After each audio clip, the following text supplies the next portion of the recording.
बिस्मिल्लाहिर्रहमानिर्रहीम, अस्सलाम वालेकुम। मैं असदुल्ला ख़ान हूँ। आज मरीम नवाज़ लंदन रवाना हो गई हैं। कल मैंने आपको बताया था कि मरीम नवाज़ को पासपोर्ट वापस जब मिला है तो उन्होंने प्रेस कॉन्फ्रेंस में भी ये कह दिया था कि मैं जल्द से जल्द लंदन रवाना होंगी, लेकिन उन्होंने ये नहीं बताया था कि आज ही रात को वो लंदन चली जाएंगी। लेकिन इम्कान यही था कि वो फ़र्स्ट अवेलेबल फ़्लाइट से लंदन चली जाएंगी, क्योंकि उनका वहाँ पर जाना बड़ा ज़रूरी था, क्योंकि उनकी एक सर्जरी ड्यू थी। प्लस ये कि वो अपने पेरेंट्स से नहीं मिली थी, अपनी फादर से नहीं मिली थी, और इसके अलावा वो अपने भाइयों से, जब से उनकी वालदा का इंतकाल हुआ है, वो अपने भाइयों से नहीं मिली थी। और उन्होंने कल कहा था कि किसी वजह से मेरे भाई यहाँ आ नहीं सके थे। ये अलबत्ता उन्होंने नहीं बताया था कि उनके भाई एब्सकॉन्डर हैं, अदालतों का सामना नहीं करना चाहते, और वो तो अब इस मुल्क के शहरी भी नहीं है। वो कहते हैं हम तो, हमारी नेशनलिटी तो किसी और मुल्क की है, तो हम इन अदालतों को क्या जानते हैं। लेकिन बहरहाल उन्होंने ये कहा था कि वो यहाँ आ नहीं सके, मैं वहाँ जा नहीं सकी, मुलाकात मेरी हुई नहीं है, तो मैं अपने बहन भाइयों से, अपनी फैमिली मेम्बर से, अपने फादर से फौरी तौर पर मिलना चाहती हूँ, इसलिए मैं रवाना हो रही हूँ जल्द से जल्द लंदन। तो आज वो चली गई लंदन, लेकिन अब ज़ाहिर है चूँकि उनकी सर्जरी भी है और वहाँ उनको कुछ टाइम भी लगेगा, तो इस बात का इम्कान है कि वो वहाँ पर जब वो वहाँ मौजूद होंगी, इस बात का इम्कान है कि उनको ज़्यादा टाइम लग जाएगा या कुछ अर्सा लगेगा। ज़ाहिर है सर्जरी करा के वो अगले दिन नहीं आ जाएंगे। मुझे नहीं पता किस नौयत की सर्जरी है और क्या मामला है, लेकिन यह है कि जब वो वहाँ पर होंगी तो इस बात का इम्कान यह है कि पीछे पाकिस्तान में इमरान खान लॉन्ग मार्च कर रहे होंगे, और राना सनाउल्लाह जो तैयारी किए बैठे हैं, वो तैयारी जो है वो उन्होंने कहा है कि जी मैं आप आएँ, आपकी तसल्ली करा दूँगा मैं, और आप बिल्कुल बेफिक्र रहें, आप देखें कि आपके साथ मैं करता क्या हूँ। तो लेकिन मेरा अंदाज़ा यह है कि इमरान खान ने राना सनाउल्लाह के लिए सरप्राइज़ तैयार कर रखा है, और वो वैसे नहीं करेंगे जैसे राना सनाउल्लाह सोच रहे हैं, बल्कि उनका प्लान शायद कुछ मुख्तलिफ होगा।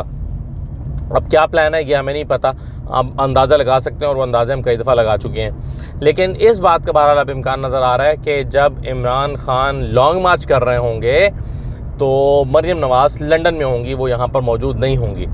और ऐसी सूरत हाल में इमरान खान साहब जो हैं वो, क्योंकि वो बार बार ये कह रहे हैं कि 5-6 दिन, कल भी वो 3-4 जगहों पर उन्होंने वर्कर्स कन्वेंशन से खिताब किया, और वो हर जगह ये कह के आ रहे हैं कि अगले 5-6 दिन में मैं किसी भी वक्त कॉल दे सकता हूँ, तो तैयार रहना। अब इमरान खान की जो कॉल है वो एक्सपेक्टेड है अगले 5-6 दिन में, और उसके बाद जो है वो, अगर वो लॉन्ग मार्च करते हैं, इस्लामाबाद मार्च की कॉल देते हैं, या जो भी उनका प्लान है वो करते हैं, तो उसके जो है वो क्या वो नतीजा खेज़ होता है या नहीं होता, ये देखना पड़ेगा।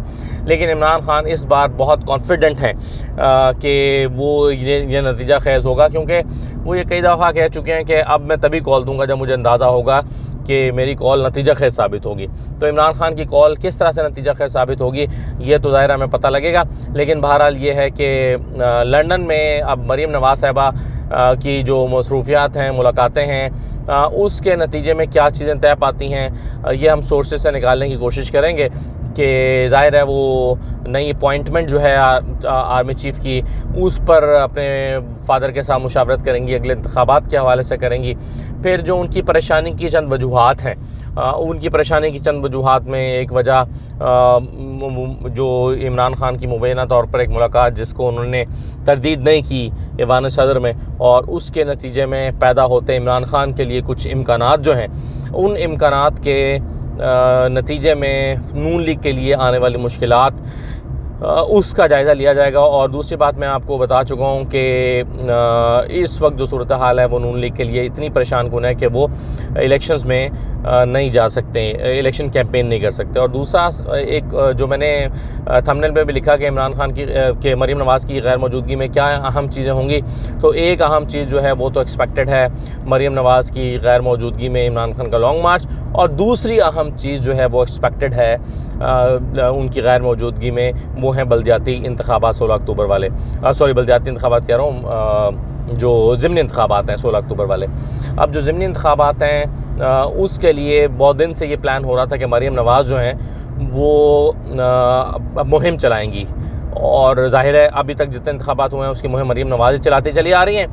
तो अब ये तय है कि मरीम नवाज़ मुहिम नहीं चलाने वाली बल्दियाती इंतखाबात की, क्योंकि वो तो चली गई हैं। अब जब वो बल्दियाती इंतखाबात की मुहिम नहीं चलाएंगी और नताइज निकलेंगे ख़राब, क्योंकि एक्सपेक्टेड ये है कि 9 के 9 हलकों में जहाँ इमरान खान लड़ रहे हैं वहाँ पर चीज़ें जो हैं वो मौजूदा हुकूमत के लिए बहुत परेशान कौन है। उसकी वजूहात जो हैं वो बिजली के बिल हैं और महंगाई है और मौजूदा सूरत हाल है और पेट्रोल की और डीज़ल की कीमतें। तो उसकी वजह से पहले ही वो कैंपेन नहीं चला पा रहे थे और इस पर बाकायदा मीटिंग्स हुई कि कैंपेन करनी चाहिए, कब करनी चाहिए। और फिर मीटिंग्स में ये फ़ैसला हुआ कि ये कैंपेन जो है वो हम कर नहीं सकते। अगर हम जाएंगे तो इतना सख्त अवामी रद्द-ए-अमल आएगा कि उसके नतीजे में और नुकसान होगा। तो बेहतर है कि खामोशी के साथ जो उम्मीदवार लड़ रहे हैं उनको लड़ने दिया जाए। इस बात का भी इम्कान है कि कोई ना कोई बहाना बना के एक मरतबा फिर इलेक्शन जो है वो उसको इल्तवा में डाल दिया जाए, मुलतवी कर दिया जाए। तो ये दो चीज़ें मेरा ख़्याल है कि मरीम नवाज़ की अदम मौजूदगी में, उनकी गैर मौजूदगी में यहाँ पर होंगी। एक इमरान खान का लॉन्ग मार्च और दूसरा वो बल्दियाती इंतखाबात वो ज़िमनी इंतखाबात जिसका नतीजा जो है वो नून लीग के हक़ में कतन अच्छा नहीं निकलने की तवक्को है। दूसरी इम्पॉर्टेंट चीज़ जो हो रही है वो कल अदालत में इसका सुप्रीम कोर्ट में केस है फैसल वोडा वाला। कल इसको सुना गया था जिस पे काफ़ी ख़बरें भी बनी कि चीफ जस्टिस ने इसको एक ड्रैकोनियन लॉ जो है वो करार दिया। तो अब इसमें अहम बात यह है कि जो चीफ जस्टिस साहब इस पर कल दोबारा समाअत होने जा रही है। तो ये केस क्यों इंपॉर्टेंट है इमरान खान के लिए, फैसल वोडा का केस क्यों इंपॉर्टेंट है? दो चीज़ें, एक चीज़ कॉमन है ज़ाहिर है उसमें। एक तो ये कॉमन है कि फैसल वोडा की नाअहली इलेक्शन कमीशन ने 60(1)(f) के तहत की है। अब 60(1)(f) के हवाले से कहा जाता है कि ये जो प्रोविजन है ये इख्तियार नहीं है इलेक्शन कमीशन का कि वो 60(1)(f) की डिक्लेरेशन दे सके। अब अगर 60(1)(f) की डिक्लेरेशन इलेक्शन कमीशन नहीं दे सकता तो इसका क्या मतलब है? इसका मतलब ये है कि वो इमरान खान को भी नाअहल नहीं कर सकता 60(1)(f) में, क्योंकि तोशाखाना का जो रेफरेंस गया हुआ है वो 60(1)(f) का ही गया हुआ है। अब 60(1)(f) में अगर फैसल वोडा के बारे में ये डिक्लेरेशन दे देती है सुप्रीम कोर्ट कि जी इलेक्शन कमीशन जो है वो यानी सुप्रीम कोर्ट ये फ़ैसला दे देती है कि इलेक्शन कमीशन 60(1)(f) की डिक्लेरेशन नहीं दे सकता था, तो जाहिर है वो फिर इमरान खान के केस में भी नहीं दे सकेगा। तो ये इमरान खान के लिए बहुत ही इम्पॉर्टेंट केस है फैसल वोडा वाला 60(1)(f) के हवाले से। लेकिन अगर सुप्रीम कोर्ट ये कह देती है कि जी इलेक्शन कमीशन का ये इख्तियार है कि वो 60(1)(f) की डिक्लेरेशन दे दे, तो फिर इमरान खान की नाअहली के इम्कानात तकरीबन यकीनी हो जाएंगे और इमरान खान को भी 60(1)(f) इलेक्शन कमीशन 60(1)(f) के तहत बड़े धड़ल्ले से नाअहल कर देगी और सोचेगी कि अब तो हमारे पास लेजिटिमेट राइट आ गया है। लेकिन कानूनी माहिरीन की नज़र में इस बात का इम्कान बहुत कम है कि सुप्रीम कोर्ट 60(1)(f) के हवाले से कह दे कि इलेक्शन कमीशन का इख्तियार है।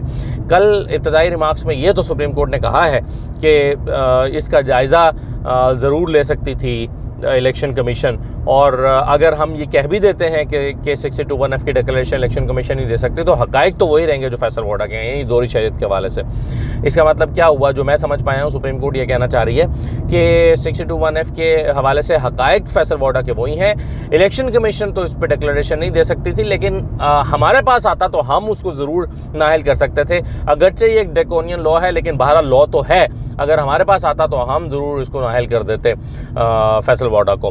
मुझे उनकी बात से ये इशारा मिलता है या मैं उसको इस तरह से इंटरप्रेट करता हूँ। लेकिन जो इमरान खान वाला मामला है, अगर 60(1)(f) को के इख्तियार को सुप्रीम कोर्ट उड़ा देती है कि इलेक्शन कमीशन का इख्तियार नहीं है और फैसल वोडा का केस हक़ाइक़ की बुनियाद पर खुद सुनती है, तो फैसल वोडा तो शायद फिर भी नाअहल हो सकते हैं। लेकिन इमरान खान के लिए बड़ी एक पॉजिटिव चीज़ ये हो जाएगी कि इमरान खान को इलेक्शन कमीशन से जो 60(1)(f) में ख़तरात थे नाअहली के तोशाखाना में, वो ख़त्म हो जाएंगे।